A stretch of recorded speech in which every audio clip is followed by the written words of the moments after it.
We are honored,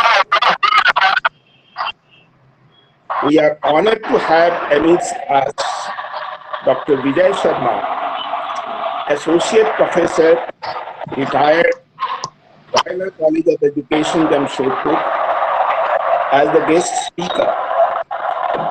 He will be speaking on the topic Diaspora Elements, Abdul Razak Gunra.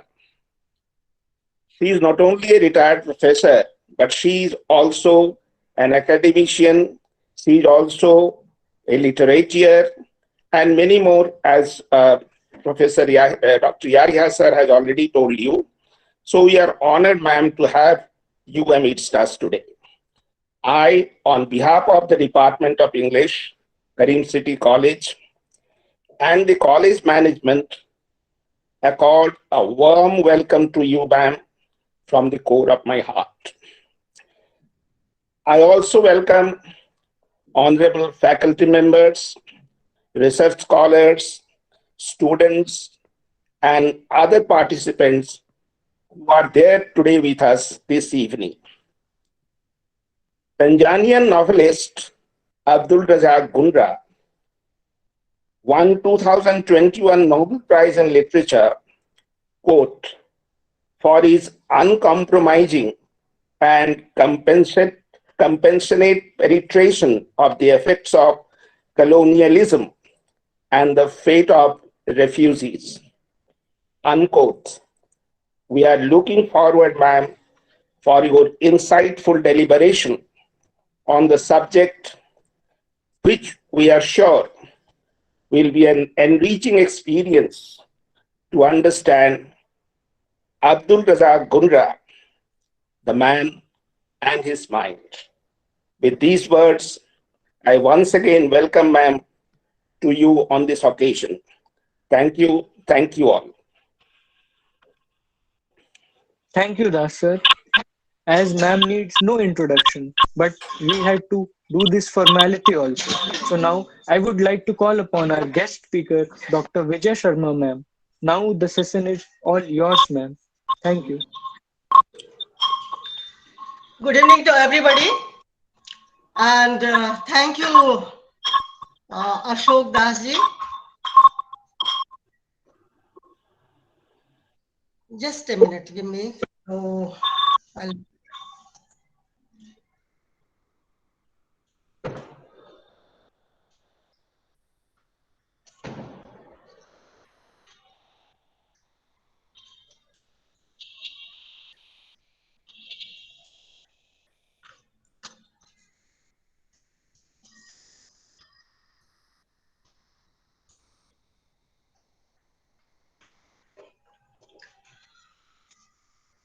Let me start with the gratitude and my thanks to the college, Karim City College, and especially Dr. Yahya Ibrahim, who has invited me for this occasion. Now, Karim City College and my connection is a long one. In fact, it goes to the previous century. In 1980s, I was teaching in their college in the B.Ed department. And that time, there was no huge building. There was, of course, administrative building was there, but no other structure was there. And there used to be one tin shed, and in that we had the B.Ed classes. And I was teaching there as a guest faculty. And I taught 2 papers for 2 years in B.Ed. When B.Ed was stopped, I also stopped going there. Then again, B.Ed was started, and again I was invited. And again I taught for 2 years. So, apart from B.Ed department, I have been having relationship with college in various ways. I have been going there as examiner, as a judge for different occasions, as a speaker in various seminars which they organize because they are very vibrant college. So today also I am here to connect with you. So once again, thank you everybody. And I see from London, my friend Dr. Divya Mathur has joined. So good evening, Divya ji, and welcome to all of you. And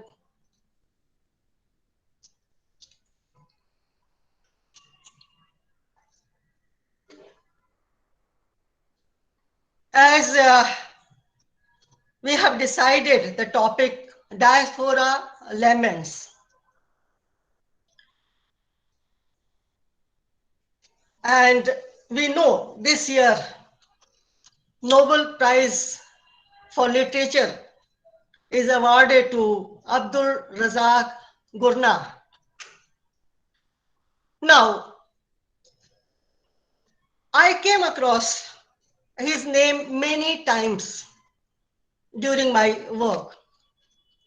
First time I came across his name when I was doing my research work, because my research work was on diaspora literature and modern diaspora literature. So that time I came across his name. But just his name crossed my way. I did not pursue him because my work was in Hindi and it was related to diaspora literature, Hindi literature. Then again, when I was doing research work for Hyderabad Central University, again I came across his name, and again I just came across his name. I did not pursue him because that time I was working on Black literature. So I saw his name, Abdul Razak Gurnah. But my work was related to Afro-American literature. So again, I did not go in detail for his work. And especially my work was related to Afro-American female writing. So I concentrated on Afro-American writing. Then when I was writing my first book before that time also, because I was going through various Nobel laureates and Black laureates were also there. So again, I came across his name. But that time he was not a Nobel laureate. So naturally, I did not read him that time. Just his name came into my way. Again, when I was studying Amitabh Ghosh, because he is called oceanic writer, so I started searching for oceanic writers, and that time again I came across this name, Abdul Razak Gurnah. Again, I concentrated on the writer which I was studying. I did not go for him. And then he this year got the Nobel Prize. And I started seeing my library. I have a very small library at home. And on computer also, I have lots of books. So I found that I have some of his books. And actually, nowadays, it is very quick to know about anything. So I started searching for him, his interviews, written interviews and video interviews. And then I came across lots of things about him.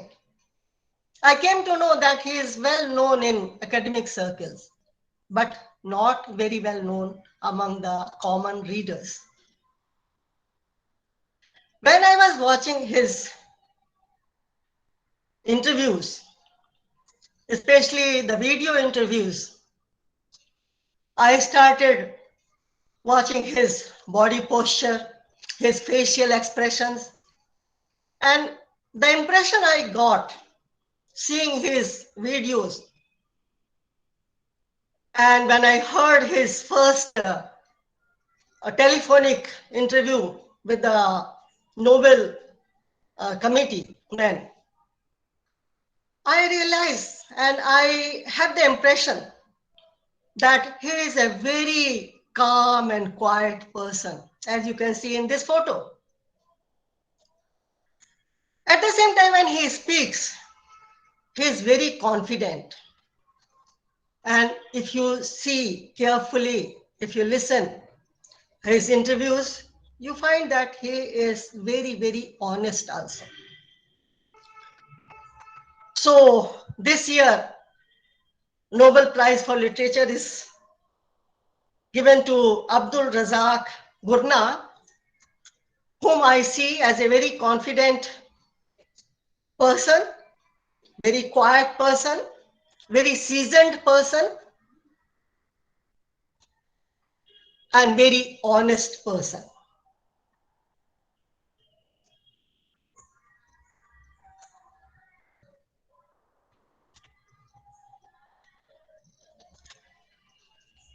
Now, when he got the Nobel Prize in Literature this year, nobody was shocked, although he is not known very well outside the academic circle, but people were not shocked. Not shocked like when Herta Müller got the Nobel Prize. Everybody started asking, who? Herta Müller, who? Nobody asked this time. They accepted him gracefully. Similarly, when Alfred Jelinek got, or Jelinek, she's called Jelinek also, when she got the prize, one of the committee members resigned because people were not happy with her writing and with her personality. Similarly, people started questioning Nobel Committee itself when Harold Pinter got the prize. This dramatist, when he got, he is also from England. When he got, everybody started saying he did not get for his work, he got for his political reasons. When Mo Yan got, again question was raised. Why Mo Yan? He is with the government.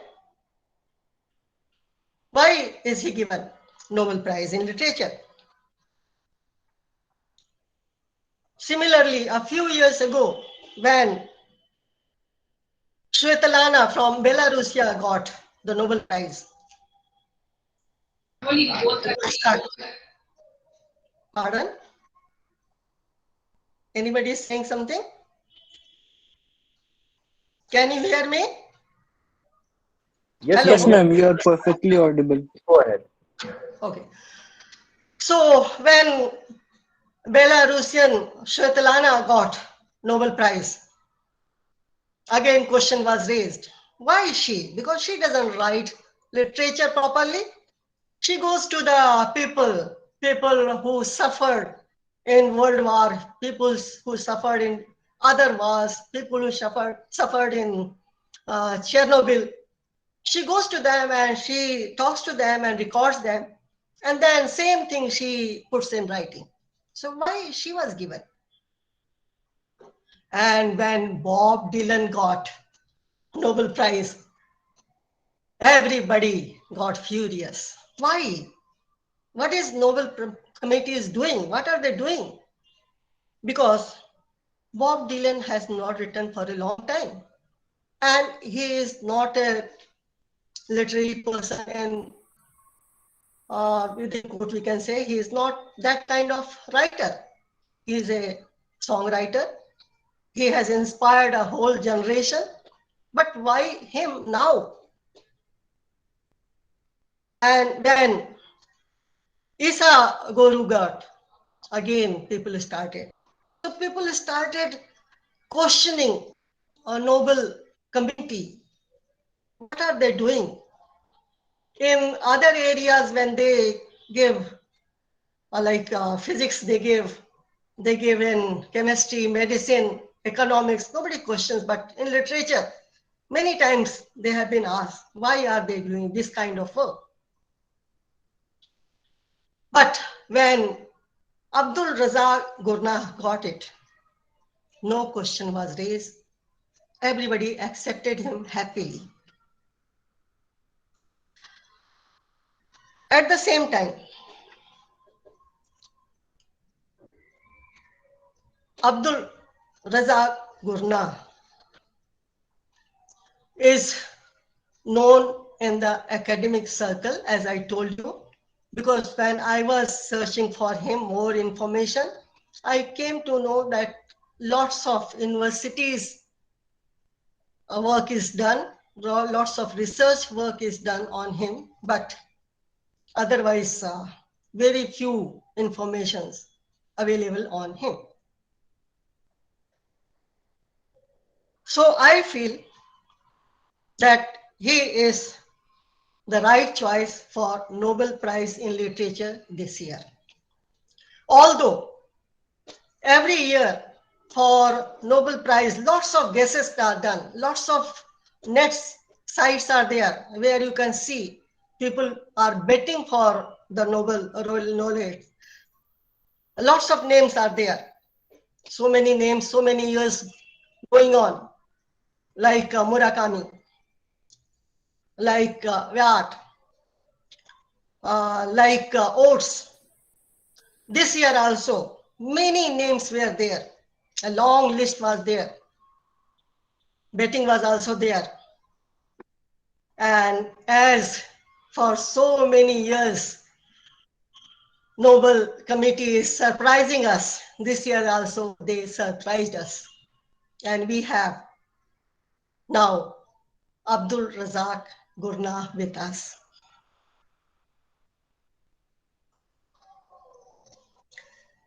Now, when Nobel Committee awarded him the prize, just now Dasar has said about him, what they said, uncompromising and compassionate penetration of the effects of colonialism and the fate of the refugees in the gulf between cultures and continents. He comes from a very small place. He comes from Zanzibar.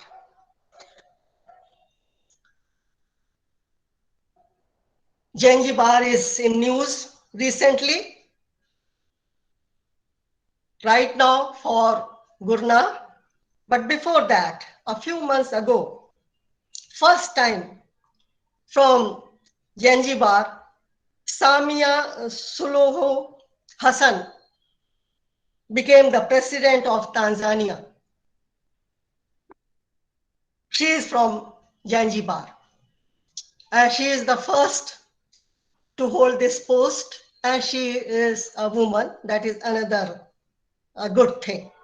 So Tanzania is in the news.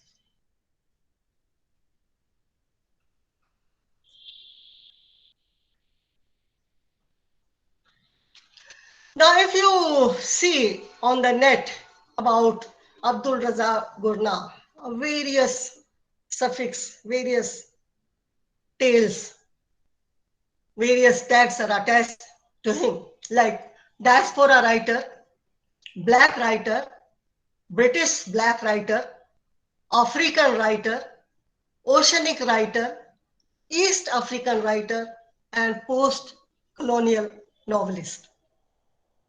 These are the tags attached to him. But if you talk to him, I was listening one of his interviews, he said, diaspora writer, black writer, British black writer, African writer, or whatever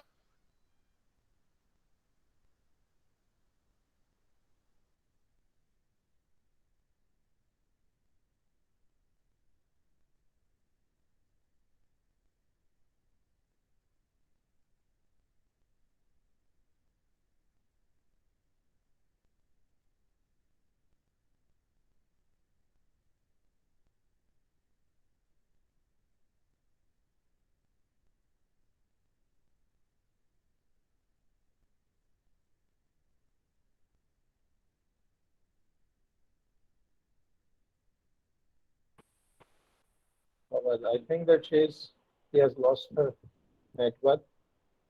Let's wait for a few minutes.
But पहले दोबारा join कीजिए. You are not inside.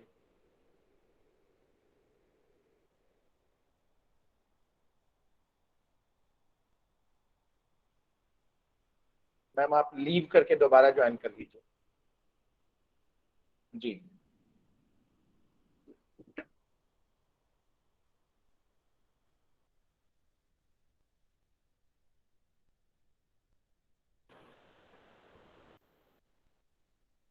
Manish, she will join in a few minutes, or rather in a few seconds. Okay, sir.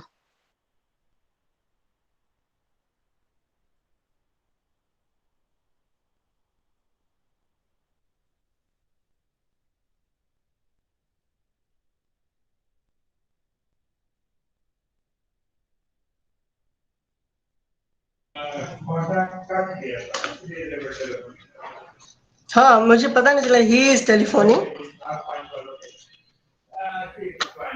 Yes, ma'am. Now you are audible. Sorry, I didn't realize this. Uh,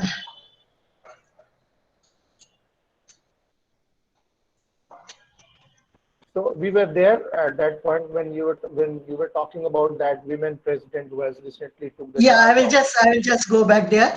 Sorry, I didn't realize this because connection was there anyway. No issue.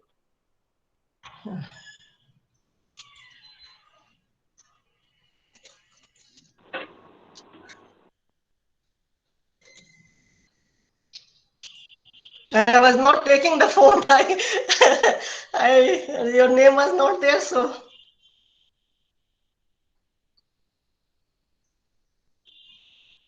This one, have you seen? This one? Can you see? Yes, ma'am. Yes, ma'am. This is. This one we have finished. Yeah. So next one I can go. Okay, ma'am. Here.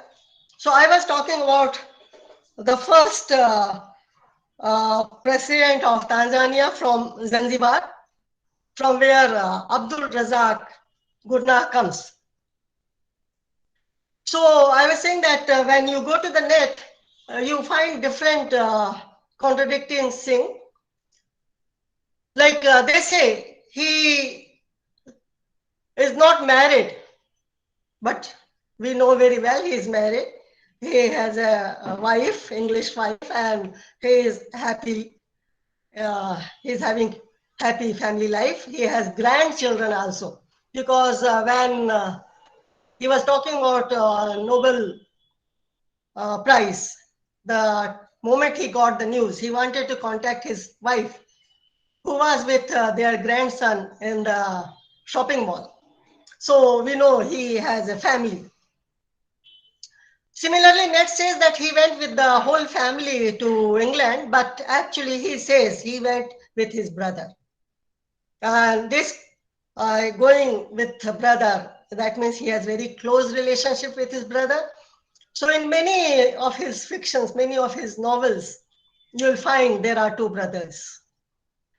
So he went to England, and there he started studying. In 1982, he did his PhD, and his topic was criteria in the criticism of West African fiction. In his academic field and his literature, one of the central themes is post-colonialism. He is expert in African literature. He is a voracious reader.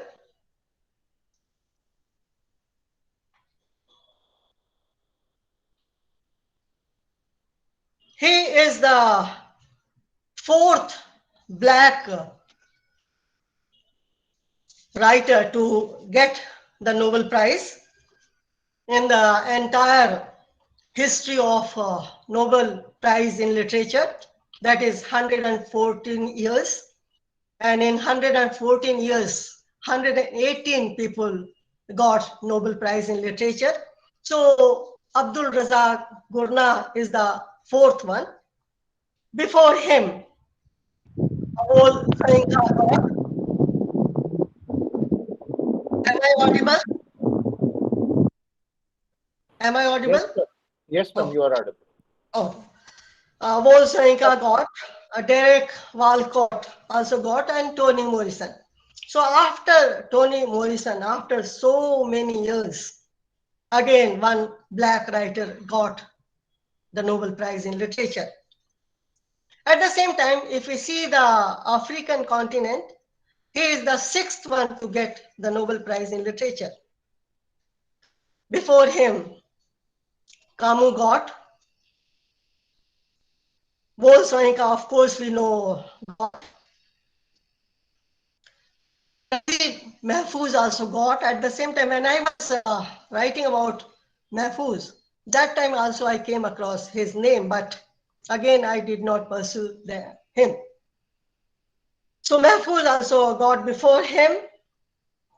And we know Nadine Gordimer got, Coetzee got, and now Doris Lessing, who stays in England, who was in England, she's no more.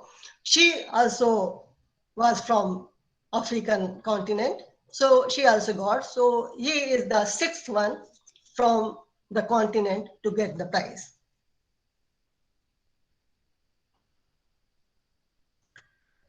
He is a novelist. One of the reasons I became interested in him because I work only on prose. I don't go for poetry. That's why last year when Globe got, I did not pay much attention to her. Of course, I read about her, but not much. I did not write much about her, only one or two pieces. Gurna attracted me because he is a novelist. He also works only in prose, I will say.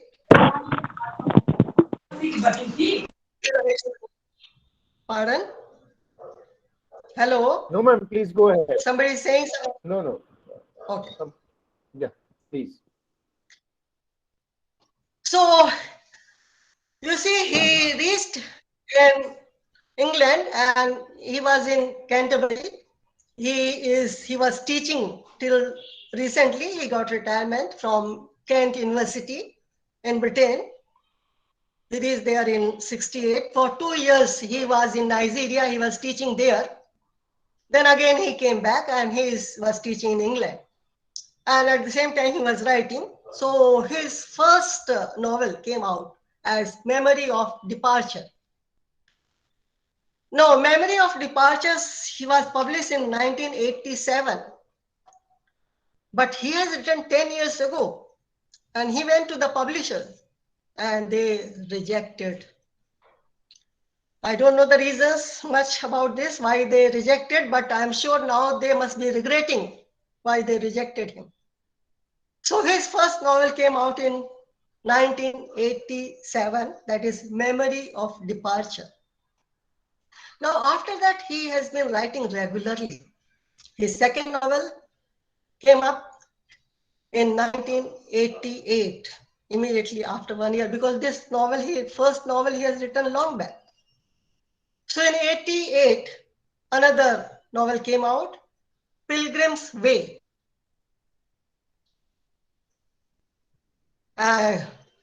Doti. Again, after 2 years, Doti came out. When I was working on him recently, then Professor Yahya Ibrahim told me that we are going to have a program on him for the department. So I asked some of my friends who read world literature, have they read him? And some of them didn't answer me. They saw my message, but they didn't answer me. And one of my friends started reading Doti. Actually, my idea was that if somebody else is reading, I can talk to them. And when you talk to somebody, your ideas become much more clear. So one of my friends started reading Doti, but it was such a grinding novel. It was utter poverty, utter cruelty. My friend couldn't proceed and he stopped Doti. One more friend started her reading recently, but he hasn't finished, so I couldn't talk to him much. So you see, after 2 years of Pilgrim's Ways, in 1990, Doti novel comes out. And again, after 4 years, he published his fourth novel, Paradise, which was very well received. It was nominated for prizes. And again, after 2 years, he wrote Admiring Silence in 1996. So you see that in the previous century, he wrote 5 novels. And all 5 are well read now, immediately after his prize in literature. The moment it was announced, people started reading about him, writing about him. Lots of material is there, but mostly I was relying on the Nobel Prize site itself, because other sites give various kinds of information which You have to cross-check. Google is very good, but at the same time, whatever you get from the Google, you must recheck. You must cross-check. So I see that he has written 5 novels in the previous century, and within 10 years, you can say, they are published. And in this century also, he started writing in the first year itself, 2001. His novel came out, By the Sea. Then again, after 4 years, he has Desertion. I'm going to talk about this novel in some more detail later. I won't say that I am the scholar of Abdul Razak or I have read all his work. No, I have not read all his work, but 2 novels I have read, and I have seen lots of interviews. I have read lots of interviews about him. Oh, sorry, his interviews, and I have read a lot about him. Then again, 2011, he wrote The Last Gift. And I am going to again speak about it after some time. We will see 2 novels, Desertion and The Last Gift, in some more details later on. Then again, he wrote Great Heart in 2017. And as we know, after that, we have havoc in the world. The whole world was in turmoil. Everybody was having trauma, you can say. Everything was halt. But his novel came out in 2020, Afterlives. So in the previous century, he wrote 5 novels. And in this century, already he has written 5 novels. And century is not very old right now, only 2 decades. So we hope much more he is going to write in this century also.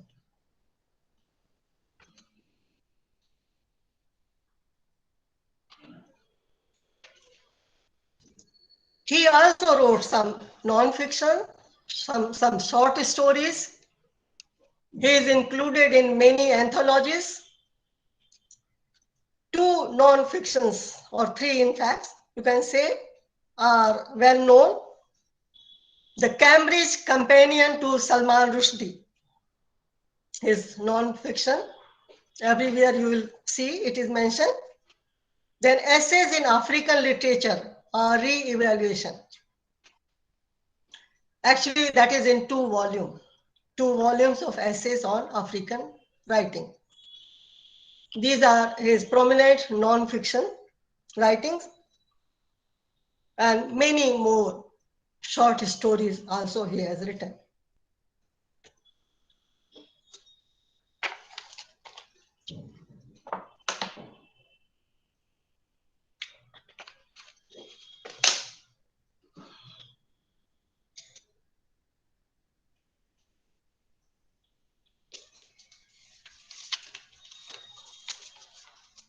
If we see themes in his work,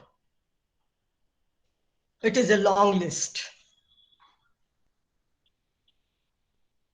He comes from a poor country, as like our country, and he is staying in Britain. Both are islands. Zanzibar is also island, and England is also an island, but they are very different, which comes out in his work. So if we see his themes, exile. He left Zanzibar when his country became violent. Lots of massacre was going on, especially massacre of Arab race. So he ran away from there. So for a long time, he is in exile. First 17 years, he couldn't go back to his country because he ran away from there. He was afraid if he will go back, he will be arrested.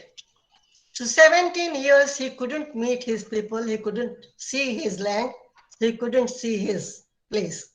After 17 years, he went there, and luckily he could meet his father, who expired after some time.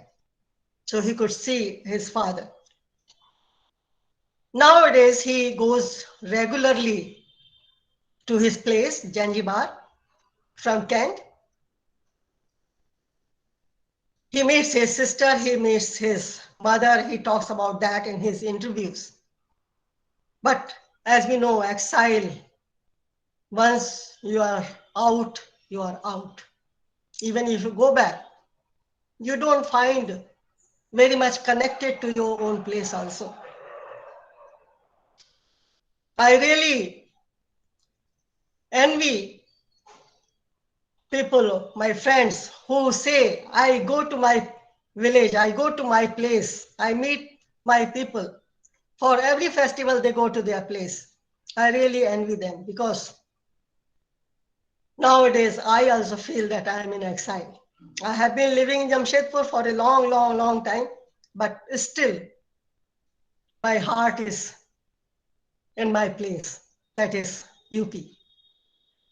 Nowadays I don't go to Kerala also, but really I feel exile, and many more people in today's world, they feel exile.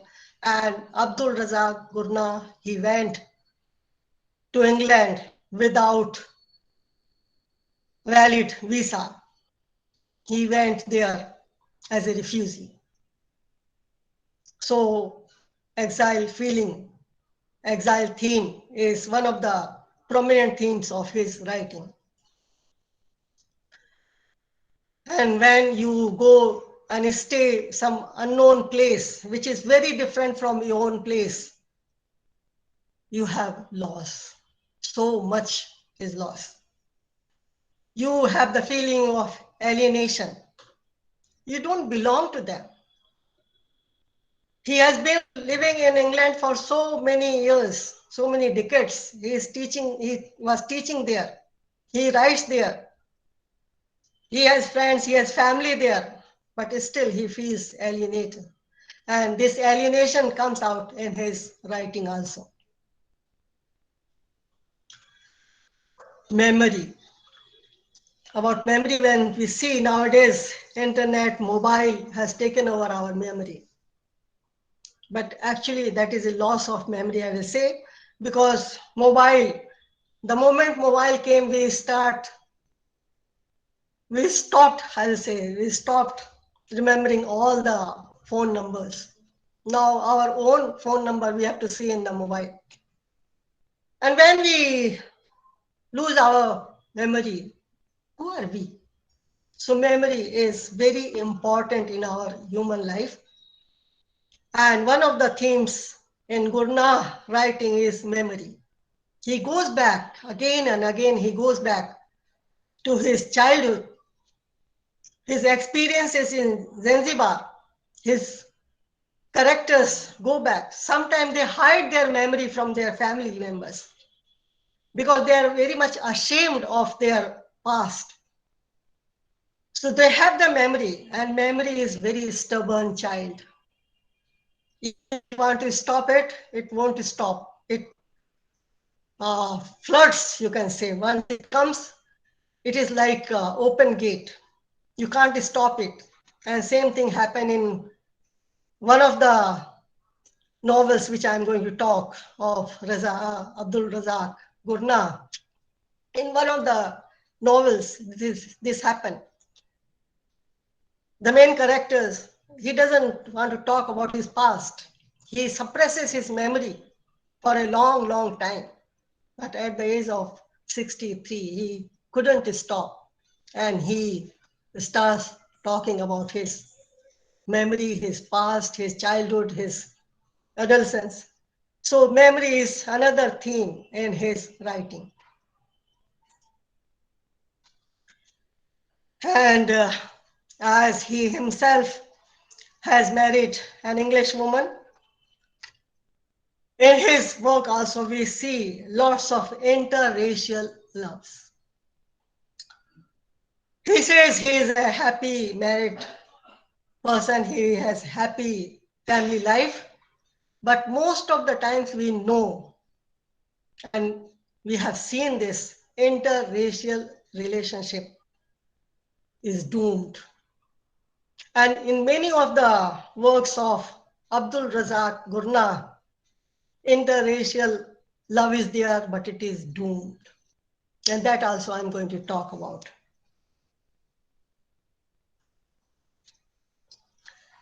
When you go and stay in a new place, naturally assimilation takes place. You can't escape from this. This is one of the characteristics of cultures.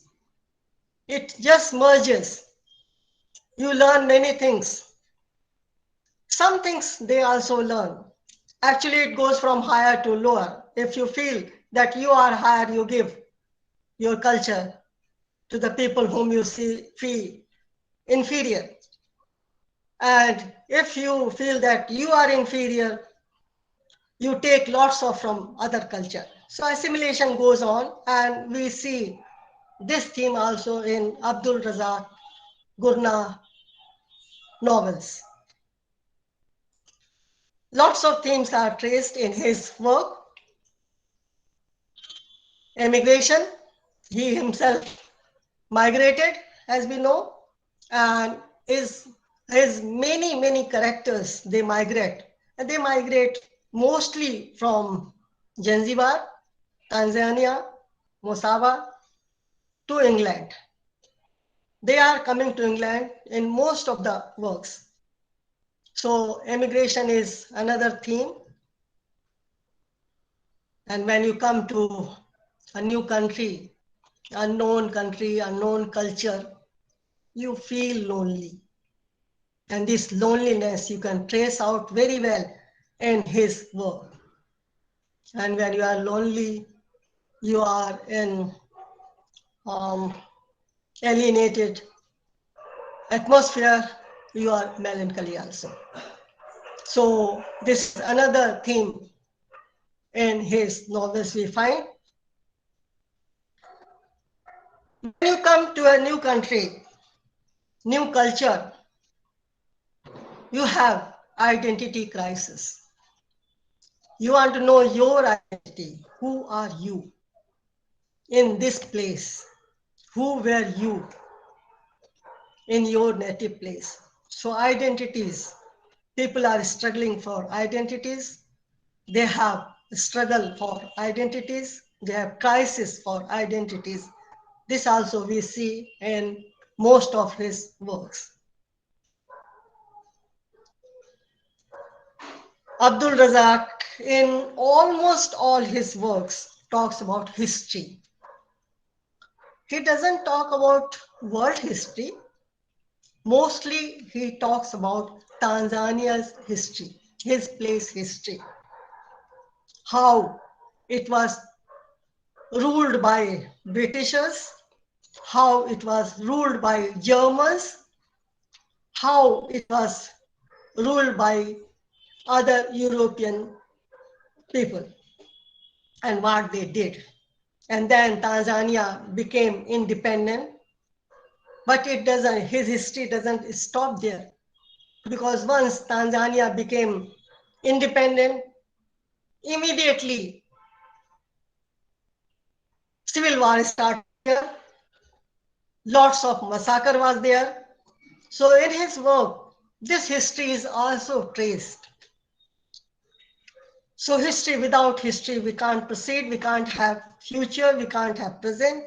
So in his novels, we find historical facts, at the same time, historical imagination also he has put into his literature, because he is writing not history, he is writing literature. So Tanzania's history we find in his literature. and abandonment. People are rejected, especially when a black person goes to live in a white country. You feel that you are rejected. One of his characters says, I am intimidated by their red face, their eyes, and their whole aura. So you feel that you are not welcomed. And that sadness, that pain you find in his literature. So you see, he has various themes. And people who are going to do research work, they will select which themes or which theme or which themes to take, and they will work more on that. But I will stop right here about the themes of Abdul Razak literature. And as I told you, I'm going to talk about two of his books which I have read recently. One is Desertion, another is The Last Gift. Am I audible there? Am I Yes, audible? ma'am, you are audible. And you can see also. Yes, yes, Yes, everything. ma'am, the PPT is also visible. Okay, thank you. So he uh, writes Desertion, which is his seventh novel. And it starts not in England, it starts in Musawa, that is part of Tanzania and Zanzibar. So there, a very pious Muslim man is there, Hassan Ali. He talks about that. Hassan Ali is a very pious man. He has a wife, Malika, and he has a sister, Rehana. Rehana was, and in his work you find lots of Indian connection, because in his place, people were coming, it is a port town, so people were coming from different parts, and he feels very close to Indian people in his writing. Lots of Indian words, Indian characters you will find. So Rehana in Desertion is related to India. In fact, her husband Azad, he came by ship to her place, and somehow they were connected, they fell in love, and their marriage was there. He was from Calicut.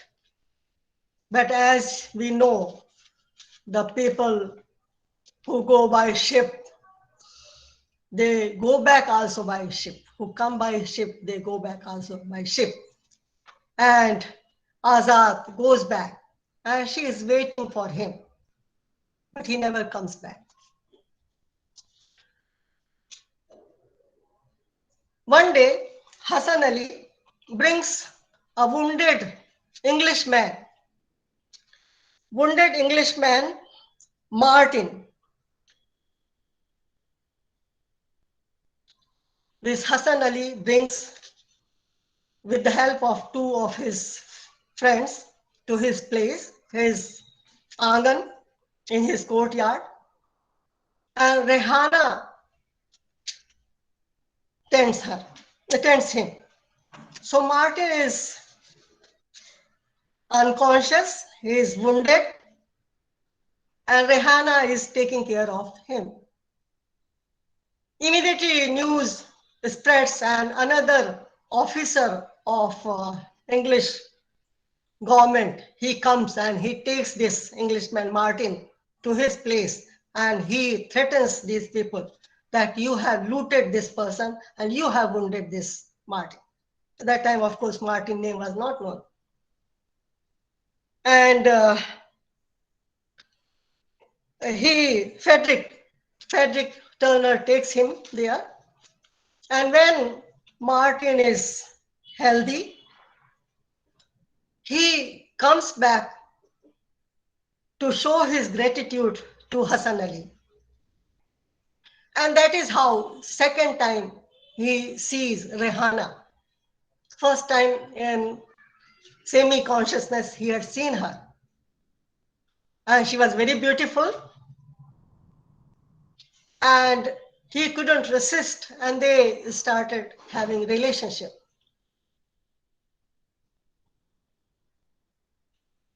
This novel doesn't say much about their relationship. They are in a relationship, and then suddenly the novel changes its tune, and there is another story, a story of two brothers and one sister. That is Amin, his brother's name is, 1 minute, let me see.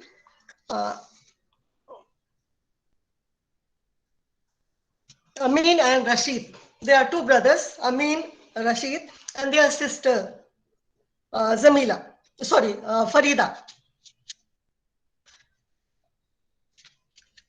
Here again, Rashid is elder brother, and parents are very proud of him. Younger brother is not so good, but at the same time, he gets the scholarship and he goes to England. You find lots of autobiographical elements in his novels. So here also, younger brother goes to England and he studies there. He is teaching there. He doesn't want to come back to his place.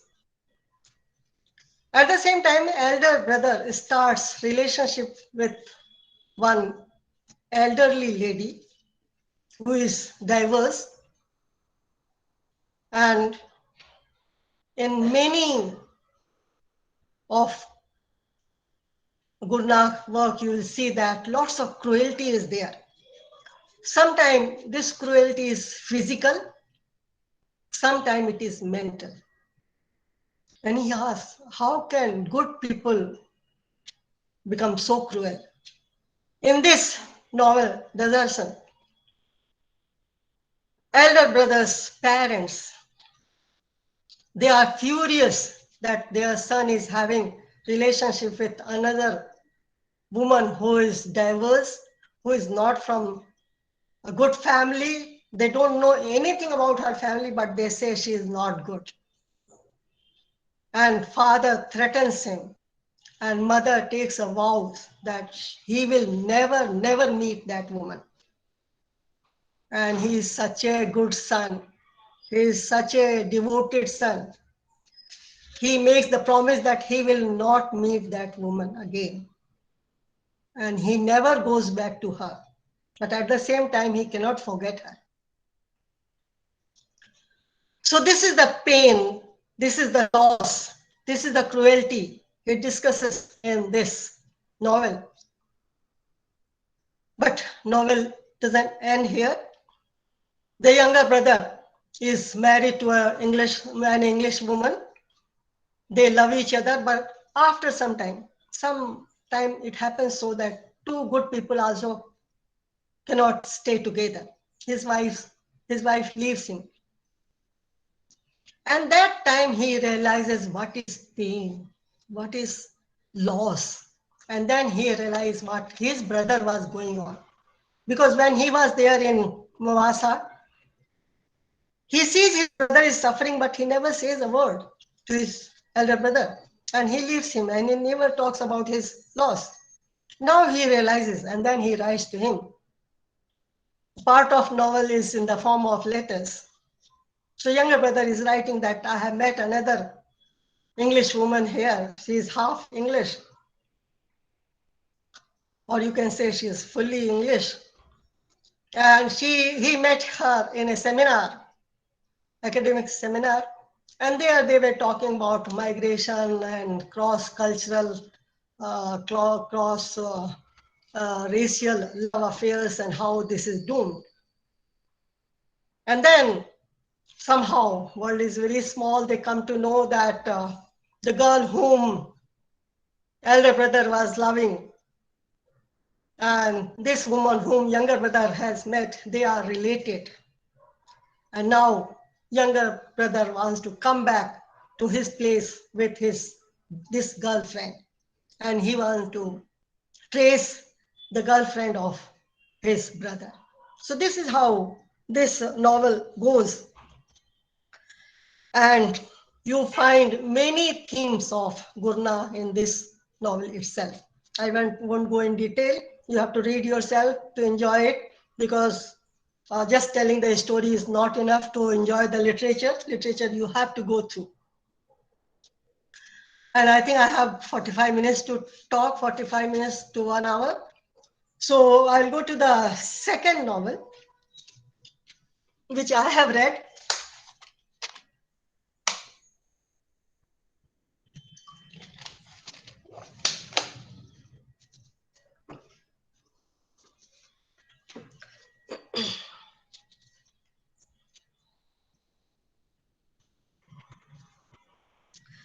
His eighth novel, The Last Gift.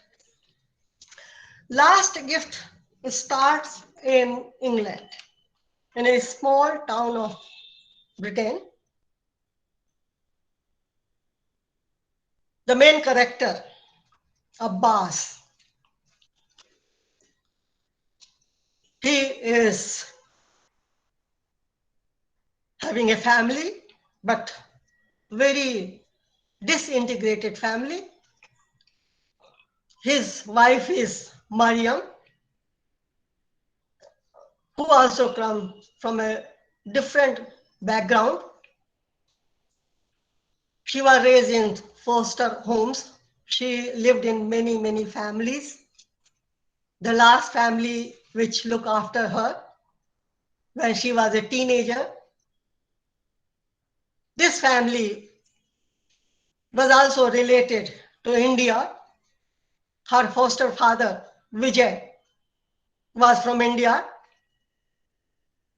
and her foster mother from Mauritius. She doesn't know her roots. She doesn't know who was her mother. She only knows that as a baby, she was left at the steps of the church. So in childhood, she had many good and bad experiences, but she doesn't talk initially in the novel. Main character, Abbas. He loves his family. He has two children, one daughter, Hannah, and a son. But he is a very quiet man. Actually, he is a silent man. Even when children ask about his place, from where he comes, what was his childhood, what kind of experiences he has had, he never answers. He will divert the subject or he will keep mum. They only know that he was a traveler, sea traveler. He stayed in many places and then he came and settled in England. Daughter feels that she is English woman. She claims that this is my country. I am citizen of England. But do others also take her like that? No. Everybody, whoever she meets, even her boyfriend, English boyfriend, Nick, his family, his parents, they ask her. She doesn't say she's Hannah. Outside she says Anna. She's Anna. She doesn't want to identify as Hannah. So they ask, okay, Anna, you are from England, but what about your parents? From where are they? And the way they ask her, the way they look at her, she is not comfortable with that. And naturally, this interracial English man, Nick, and Anna or Hannah relationship didn't last. Abbas keeps mom, but at the age of 63, and when Razak wrote this novel, Abdul Razak Hannah Gurna wrote this novel, he was also at that age. He becomes unconscious. He has heart attack, he has diabetes, he has paralytic attack. And now he can't speak. His wife take care of him. When children come home, they also look after him. Slowly, because of treatment, because of care, he comes back to life. And he starts speaking. In his mind, lots of anger is there because he has hidden so much. He has suppressed so much. And now when he is slightly healthy, he can't stop himself and he starts talking about his childhood. He was suppressing his childhood because lots of things he was ashamed, lots of things about he was having guilt feeling. His childhood was having lots of cruel experiences. His father was a miserly man. His father used to beat his brothers and him. There were 3 brothers and 1 sister. So he used to beat them, boys. Girls, of course, was not counted in the home. And one of the brothers, elder brother, took him to the school with fighting with father. And that is how Abbas went to school. Then in those days, after primary school, you go for teacher training, and he goes for teacher training. And he stays in one of the relatives' house. And from window, he sees the next door house, which is a rich man's house. And there is a girl. And he just sees her. And somehow those people came to know this and they were very angry. But somehow they immediately married Abbas to that girl. And they adopted him in his family and he started living there. That girl became pregnant. All these things he is telling, and some things his wife gave him, the mom, a present wife, Mariam, gave him a tape recorder. He records in those memories. So Abbas got married to that rich man's daughter. She becomes pregnant, but one day she tells him that I am not this man's daughter. And he also finds people are mocking. Those people are mocking him. And within 6 months, his wife is ready to deliver. Then suddenly he realizes this child is not his child. And he himself was not very old. So one day he couldn't tolerate and he ran away from there. He went to various places. Then he was on the ship and he roamed a lot. He went to many port cities. He met many men, many cultural experiences he had. Then he met many women also. 1 or 2 became very close to him. And then he came to England and he settled here. Now Mariam is wife. Mariam was shocked, but he says, you are my wife. I love you. And then he got another stroke and he is no more. The later story is about Mariam and Abbas, two children, Anna and his son Jamal. Jamal has become a scholar. He is doing research, and he is doing research on the diaspora, on immigrants. And his story doesn't end there. Gurna doesn't close the story. He leaves it open for the readers to find out or to imagine. Brother and sister, Hana and Jamal, they are planning to go back to Zanzibar to find out their roots, whether they will go or not. It is an open end of the last gift. And you find that lots of autobiographical elements are there, memory is there, history is there. In Doti novel, this is one of the novels where the main character is in England. She was born in England, but otherwise, most of the characters you find they are born in Zanzibar or Tanzania and they are staying in England. So I think I have given you some glimpses of his two novels and some of his themes and about Abdul Raza Gurna life. And I'm sure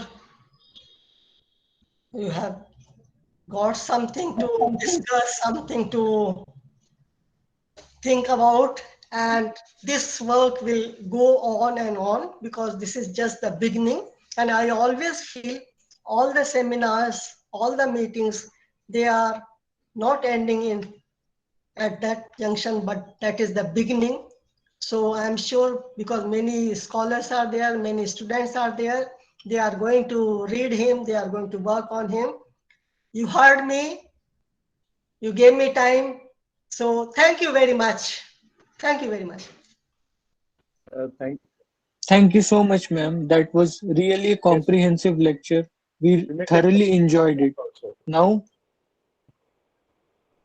now I would like to request the participants, if they have any questions, they can unmute and ask, or rather type the questions in the chat box.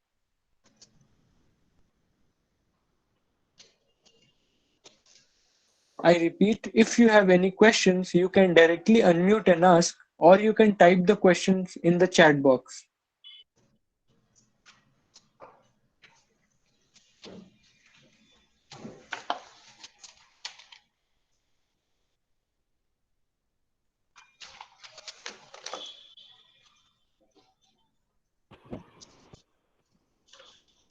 I think Manish, yes, please, please. Anybody who has any question, please.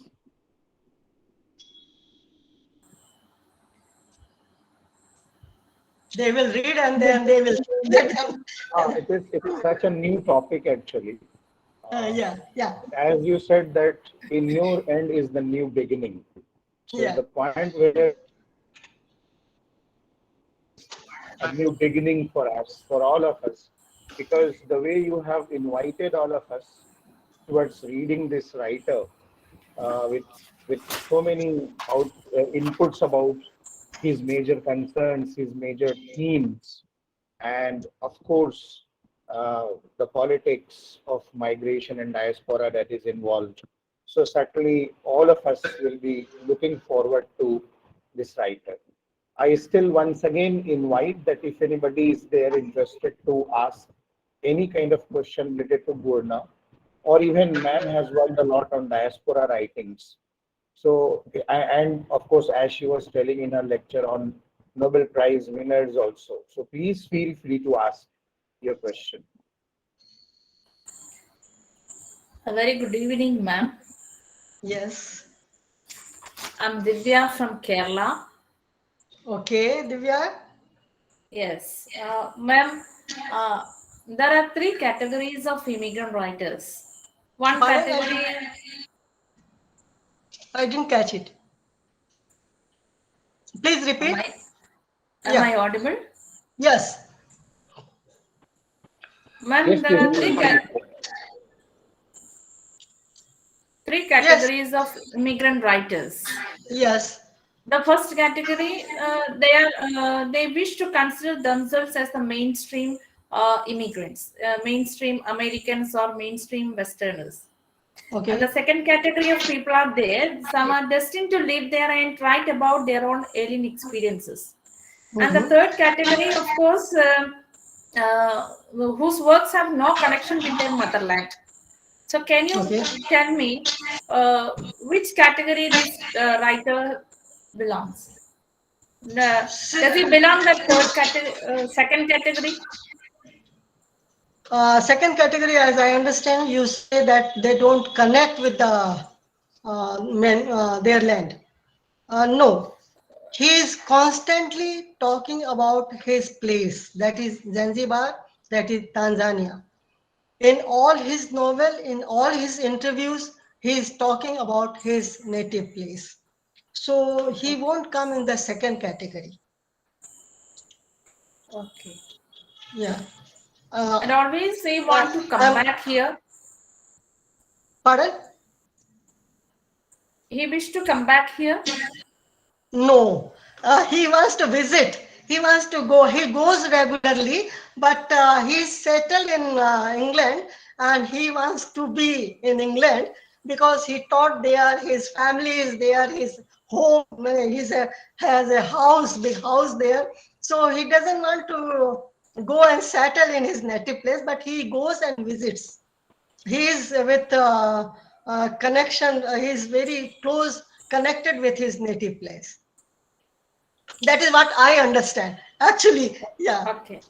yeah. Okay. Okay, ma'am. So Thank you it's so much, not ma'am. okay. Thank Thank you, you. Yeah, Divya. Thank you, Divya. Thank you, Any ma'am. other question? Yasin Ali is asking about your remark on Gurna's style. I mean, his writing style. He has written Oh, that what is the style of Abdul Razak Gurna's writing? okay. As I told you, I am not a scholar of his work. I have not read all his work, but two novels which I have read, from there I can see that his style is very much autobiographical style. When you say style, it can be various ways of seeing. So one thing is very autobiographical. You can trace his life in his works. Another thing, he talks in the sometime in third person, sometime in first person. So he changes that. So his style is one thing. His style is very interesting. When you start reading, you can't stop it without finishing it. So that style is the best style, I would say. And I could trace autobiographical style in his writing. So I'm not sure about many more styles because I have not studied in this short period for these aspects of his writing. I'm sure give somewhat your answer. Yes, ma'am. Yeah. No questions Yes, ma'am. coming The in. topic, Pardon?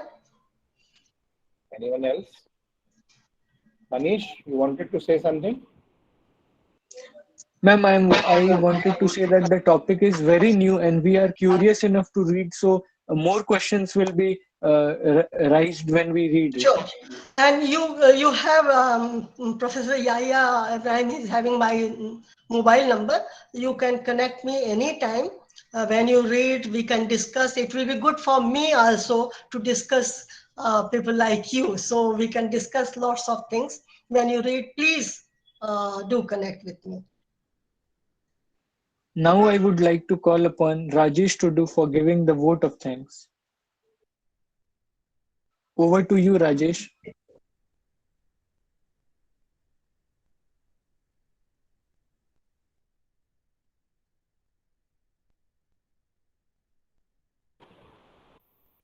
Is Rajesh here? Yes, sir, he is there. Okay.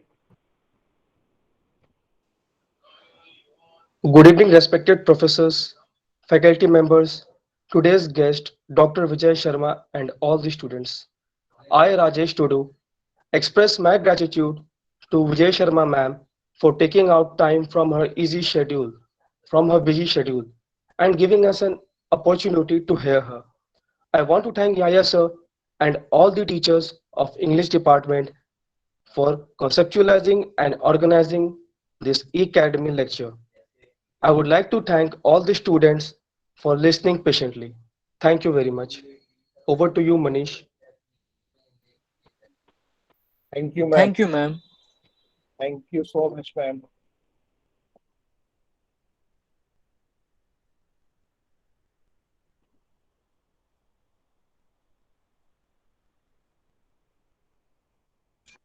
Thank you very much.